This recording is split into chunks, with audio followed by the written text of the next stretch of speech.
Welcome back to well generator. स्वागत है आपका आपके चैनल वेल जनरेटर में, जहां हम करेंगे डिस्कस निफ्टी के नेक्स्ट मूवमेंट के बारे में और क्या पॉसिबिलिटी लग रही है और वो कौन से मेजर की लेवल है जिसके ऊपर हम बाइंग और सेलिंग अपॉर्चुनिटी इंट्राडे में देखने वाले हैं एज पर डब्ल्यूजी पाथ। तो चलिए स्टार्ट करते हैं। निफ्टी 50 का चार्ट डेली टाइम फ्रेम में ओपन करके रखा हुआ है। आज जो कैंडल बनी है ये थोड़ी डरावनी कैंडल लग रही है। It's complete rejection from the diamond zone. यहाँ पे एक डायमंड जोन से कंप्लीट रिजेक्शन दिख रहा है और ये कहां से टर्न हुआ है। ऑल दो हमारा जो टारगेट है एफडीटी के अकॉर्डिंग 22,800 का है, जो हमें अभी अचीव नहीं हुआ है। तो क्या ये टारगेट नहीं आएगा? तो अभी भी ये इनवैलिड नहीं होगा, बिकॉज इसका जो इनिशिएशन है वो हुआ था 22,200 प्लस से। तो ये इनवैलिड अभी नहीं हुआ है। ठीक है, इसका इनवैलिडेशन नहीं हुआ, ये अभी भी एक्टिवेटेड है और ये अभी भी इंटैक्ट है। ओके, और दूसरी चीज, आज जो क्लोजिंग वाइज तीन कैंडल को अगर आप ब्लेंड करो तो आपको एक बड़ा स्पिनिंग कैंडल मिलता है। ठीक है, एक बड़ा स्पिनिंग कैंडल है। तो यहाँ पे एक इनडिसाइजिवनेस बना हुआ है। तो जहां से शुरू हुआ था उस और जहां तक गए थे उसके बीच में अभी मार्केट आके रुका हुआ है, we can say like that. तो और ये जो रिजेक्शन क्या ये परमानेंट है? सबसे पहली चीज, ये रिजेक्शन कहाँ से हुआ? ये कोई नॉर्मल जगह से रिजेक्शन नहीं हुआ है जिसके बारे में हमने डिस्कस नहीं किया, ऐसा नहीं है। हमने इसके बारे में डिस्कस किया है। आपको मैं अभी यहाँ पे ड्रॉ करके दिखाता हूँ। I told you regarding this gap. हमने इस गैप के बारे में डिस्कस किया था। इसी गैप के अकॉर्डिंग आज मार्केट इसी गैप से टकराया है और यहाँ से रिजेक्ट हो गया है। ठीक है, इस गैप के पास टकराया और यहाँ से रिजेक्ट हो गया। तो ये इट्स, अगर चार्ट में ये गैप का लाइन आपके पास ड्रॉ होता तो आपको यहाँ पे क्लियर मिलता कि इस गैप में यहाँ पे बेयरिश कैंडल बन रहा है, उसके बाद यहाँ से डाउन हो गया।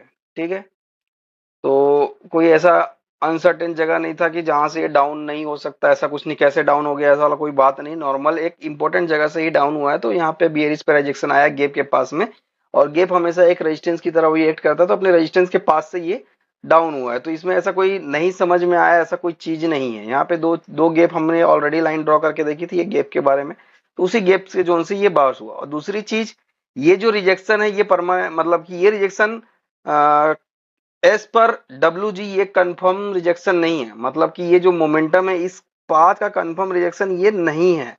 क्यों इस पाथ का कंफर्म रिजेक्शन ये क्यों नहीं है? अगर ये डायमंड जोन के अंदर सर्वाइव करता है उसके बाद यहाँ पर रिजेक्शन आता तो वी कैन से कि यहाँ कंफर्म रिजेक्शन। और दूसरी चीज, इसका कंफर्म रिजेक्शन इसीलिए भी नहीं है क्योंकि ये अपने जो यहाँ पे सप्लाई हुआ है, ठीक है, इस पूरे सप्लाई जोन का 50% भी डिमांड आया नहीं है। एटलीस्ट सप्लाई जोन का 50% डिमांड आ जाए, मतलब ये जो सप्लाई हुआ यहाँ से यहाँ तक इसका 50% एटलीस्ट डिमांड आया और वहां पे रिजेक्शन मिले तो वी कैन से कि हाँ ये रिजेक्शन वैलिड है और इस रिजेक्शन के अकॉर्डिंग अब कंटिन्यू डाउन ट्रेंड चलेगा। तो ये जो रिजेक्शन हुआ है ये कंफर्म रिजेक्शन नहीं है, बिकॉज अगर मैं यहाँ पे फिबोनाची आपको ड्रॉ करके दिखाऊं इस सप्लाई जोन में, it's my way of thinking. मैं जैसे चार्ट को सोचता हूँ उसके अकॉर्डिंग आपके साथ यहाँ पे डिस्कस कर रहा हूँ। मेरा थिंकिंग हमेशा ये होता है कि जो एक सप्लाई इनिशिएट होती है किसी भी जगह से, अगर उस सप्लाई का डिमांड इनिशिएशन होने के बाद इस सप्लाई का अगर एटलीस्ट 50% भी कवर ना करे तो वो जो रिजेक्शन हो रहा है, मतलब फिर से जो सप्लाई का इनिशिएशन हो रहा है वो परफेक्ट नहीं है। ठीक है, यहाँ पे गैप का रेजिस्टेंस है तो एग्री की यहाँ एक रेजिस्टेंस था, यहाँ से मिला, यहाँ पे कैंडल बन गया। बट द थिंग इज कि ये जो रिजेक्शन हुआ है ये परफेक्ट जगह से नहीं हुआ है, तो इसका चांसेस आर वेरी है कि ये वापस से इस जोन को ब्रेकआउट करके ऊपर जाए। तो अभी भी हमारा टारगेट ऊपर का इंटेक्ट है, बट द थिंग इज कि हम कैंडल को इग्नोर नहीं कर सकते हैं। ठीक है, अब इसका डाउन ट्रेंड टूटा तो यहाँ पे डेफिनेटली बियरिशनेस आएगा। ऑब्वियस सी बात है कि इसका लो टूटेगा तो बियरिशनेस आएगा, बट कहां तक ये जा सकता है? अब इसका लो अगर टूटता है, जिसका लो की वैल्यू कितनी आ रही है, अराउंड आ रही है 22,430 के आसपास। ठीक है, अब ये 22,430 का अगर लो टूटेगा तो आप जा सकते हैं ये 22,336। ये जो क्लोजिंग है, अब ये हैमर का वैलिडेशन यहाँ खत्म हो चुका है बिकॉज इसके नीचे क्लोजिंग हो चुकी है।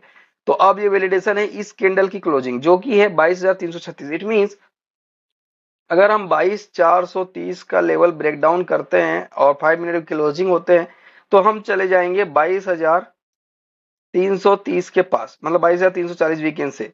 तो अगर 22,430 टूटता है तो 22,340, मतलब 100 पॉइंट के लिए और रेडी रहना पड़ेगा डाउन साइड में। ठीक है, और दूसरी चीज, अगर 22,430 नहीं टूटता है और वहां पे 5 मिनट बुलिश कैंडल बनाता है ठीक है, तो यहां से फिर से ये यू टर्न लेने का पूरा चांसेस है। ठीक है, अब ये रिजेक्शन परमानेंट क्यों नहीं, मैं आपको दिखाता हूँ। एटलीस्ट ये जो डिमांड है, ठीक है, सॉरी ये सप्लाई है, इसमें डिमांड एटलीस्ट 50% होता तो वी कैन से कि ये परमानेंट है रिजेक्शन। ठीक है, अभी मैं यहाँ पे फिबोनाची आपको ड्रॉ करके दिखाता हूँ।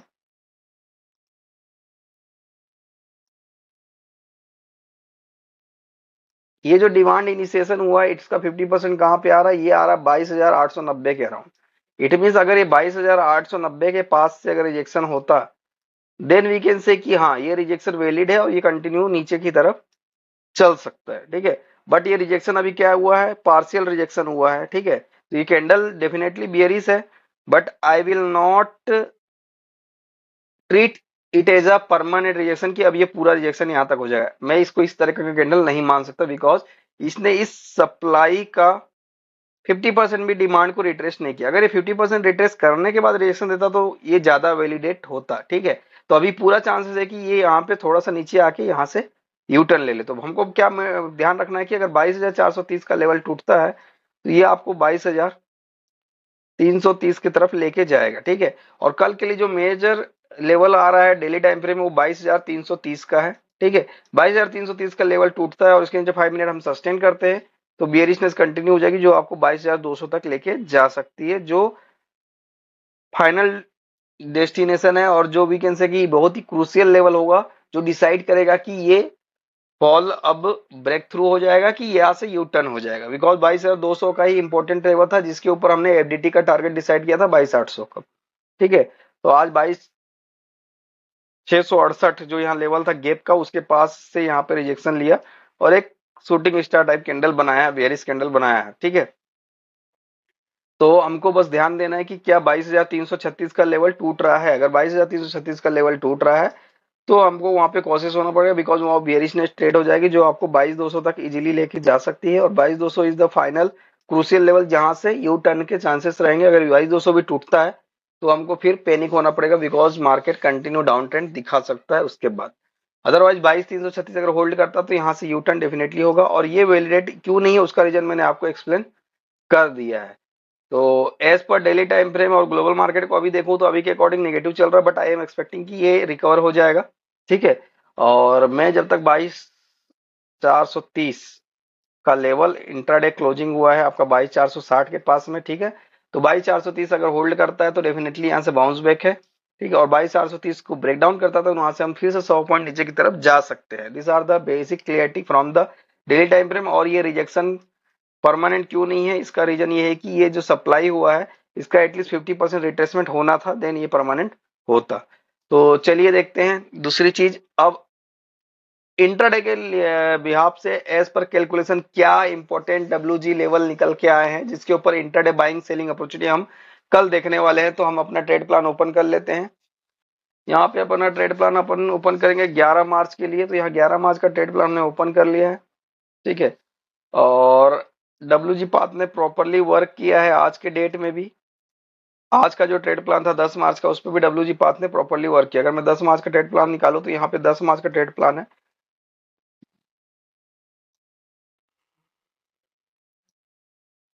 एक्चुअली रुकिए एक मिनट, ये 10 मार्च का नहीं,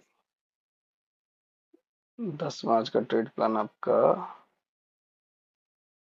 this one, this one is the 10th March trade plan. तो इसमें क्या सीनेरियो हुआ था, मॉर्निंग में मार्केट आया, जो रेंज जोन में ओपन हुआ वहां से सीधा ओपनिंग होते हुए मार्केट ने क्रॉस किया अपर जोन का और इसके ऊपर यहाँ पे बुलिशनेस बना के ऊपर गया। उसके बाद यहाँ पे बेसनेस, यहाँ पे कंटिन्यू लोअर हाई बनाते हुए फिर इसने इसको ब्रेक डाउन करके पूरा ही एक बॉटम रेंज तक का लेवल दे दिया।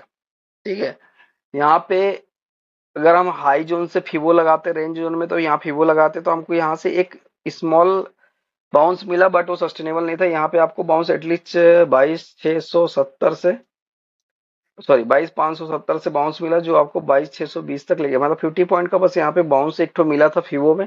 उसके बाद उसका ब्रेकडाउन हुआ और उसका ब्रेकडाउन होते ही मार्केट ने लोअर रेंज को हिट कर दिया। ठीक है, तो यहाँ पे भी अपॉर्चुनिटी मिलती अगर इस लेवल को हम ध्यान में देते तो चलिए देखते हैं 11 मार्च का क्या ट्रेड प्लान बन रहा है, 11 मार्च में क्या इंपॉर्टेंट लेवल निकल के आ रहा है। तो 11 मार्च का ट्रेड प्लान आपके सामने ओपन किया है। तो यहाँ पे जो इंपॉर्टेंट रेंज निकल के आ रही है वो आ रही है 22,520 और 22,475। सॉरी ये 475 नहीं होगा, there is mistake, it will be 22,366। ठीक है। और तो यहाँ पे जो दो रेंज निकल के आई है वो 22,366 और 22,520 है, जिसमें 22,520 टर्निंग पॉइंट है और 22,366 एक रेंज इट्स मेक और ब्रेक लेवल है, जिसके नीचे बेरिशनेस के सारे लेवल आ सकते हैं और टर्निंग पॉइंट के ऊपर बुलिशनेस के सारे लेवल आ सकते हैं। हमारे चार्ट पे क्या लेवल निकल के आया था, हमारे चार्ट के लेवल पे इंपॉर्टेंट लेवल निकल के आया था 330, 22,330 का लेवल निकल के आया था। यहाँ पे एज पर कैलकुलेशन 22,366 का लेवल निकल के आ रहा है। ठीक है। अगर इन बिटवीन रेंज में ओपन होती है तो we will wait and watch, जैसा कि हम हमेशा करते हैं कि अपर रेंज को हिट करती है कि लोअर रेंज को हिट करेगी। अपर रेंज को हिट करेगी तो वी विल चेक कि यहाँ पे ब्रेकआउट कैंडल बन रहा है 5 मिनट का या फिर रिजेक्शन कैंडल बना। अगर रिजेक्शन कैंडल बना तो हम उसके नीचे शॉर्ट ट्रेड प्लान करें जो हमको लोअर रेंज तक लेके जा सकती है। अगर ओपनिंग के बाद सपोर्ट और बुलिश कैंडल बनाती है तो we will take the long trade opportunity, जिसके ऊपर ये हम अपर रेंज तक जा सकते हैं। और इस सिचुएशन में हम 30 पॉइंट प्रीमियम का स्टॉप लॉस सिलेक्ट करते हैं। अब अगर रेंज के बाहर क्लोजिंग होती है, 5 मिनट बुलिश कैंडल बनती है अगर 22,520 के, तो देन ओनली ये बुलिश जोन के लिए इनिशिएट हो जाएगा और यहाँ पे हम लॉन्ग ट्रेड अपॉर्चुनिटी लेंगे, जहां पे हमारा फर्स्ट टारगेट रहेगा 22,500 के बीच में 22,590 and the second target will be the 22,666। अगर 22,666 का लेवल ब्रेकआउट होता है और इसके ऊपर सस्टेन करता है बुलिशनेस, तो हम कॉशियस होकर ऊपर की तरफ जाएंगे, जहां पे हमारा 22,740 से 740, जो 700 से 740, 22,700 से 22,740 का जो लेवल है 40 पॉइंट का, वो एक अपर रेंज का के आर है, जहां से मार्केट की रिवर्सल हमको दिखा सकता है। तो यहाँ पे बिल्कुल भी कॉशियस होकर रहना है। सिमिलरली अगर डाउन में मेक ब्रेक लेवल जो 22,366 के नीचे 5 मिनट बेरिश के अंदर क्लोज होती है, तो हम शॉर्ट ट्रेड अपॉर्चुनिटी लेंगे, जहां पे हमारा फर्स्ट टारगेट रहेगा 22,290 का and the second target will be the 22,216। अगर बेयरिशनेस कंटिन्यू होती है तो we will cautious and trail और एसएल, बिकॉज 22,142 से 22,180 का जो जोन है एक के आर है बॉटम साइड पे, जहां पे इमीडिएट की रिवर्सल मार्केट दिखा सकता है। तो this is the basic trade idea of directional Nifty. तो इसको हम अपने चार्ट में मार्क आउट कर लेंगे और लाइव मार्केट पे इसके लेवल को आप देख सकते हैं।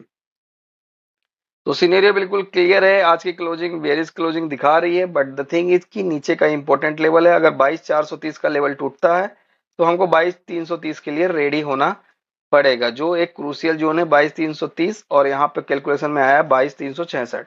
दिस आर द लेवल जो विल डिसाइड करेगा कि बेरिशनेस कंटिन्यू रहेगी कि नहीं रहेगी। अगर इसके नीचे 5 मिनट बेरिश कैंडल क्लोज देता है तो बेरिशनेस कंटिन्यू हो सकती है, अदरवाइज यहाँ से बाउंस बैक हो सकता है और 22,520 के ऊपर हम बुलिश जोन में एंटर हो जाएंगे। तो these are the basic trade idea about Nifty 50 as per W G path. तो thank you for watching the video, मिलते हैं नेक्स्ट वीडियो में, टिल देन बाय बाय।